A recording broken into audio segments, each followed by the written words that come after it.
Tak ako určite dôležité body, najdôležitejšie, že sme nadviazali na tie zápasy vonku, ktoré sme vyhrali a preniesli sme to na domáci ľad. Myslím si, že ten zápas bol v našej režii, mali sme dostatok šancí, hlavne v presilových hrách a to svedčalo o tom, že sme ich dostávali pod tlak a myslím si, že to bolo jednoznačné, keď samozrejme neboli vôbec ľahký súper a dreli makali a snažili sa proti nám, ale myslím si, že rozhodla kvalita. Když se podíváme na ten výsledek, tak právě ty vaše 2 góly vypadá, že byly dneska rozhodující.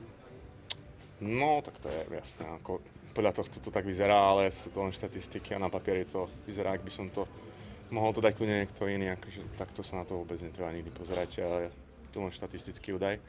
Som za to rád a vždy, keď takto môžem pomôcť týmu, ale vravím, padli tam ďalšie góly, takže kto vie, ako by to bolo aj bez nich. Prezidentský pohár je ještě ve hře.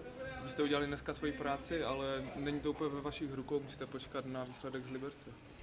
Priznám sa, že ja sa na to ani vôbec nepozerám. Ako to skončí po poslednom kole, tak to bude. My chceme mať čo najlepšiu pozíciu pred play-off.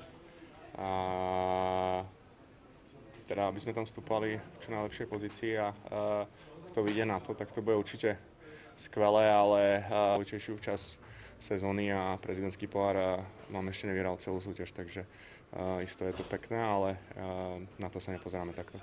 Díky. Ďakujem. Tomáši, těch přesilovek bylo asi 7, tam asi to chtělo možná, šlo rozhodnout možná dřív ten zápas.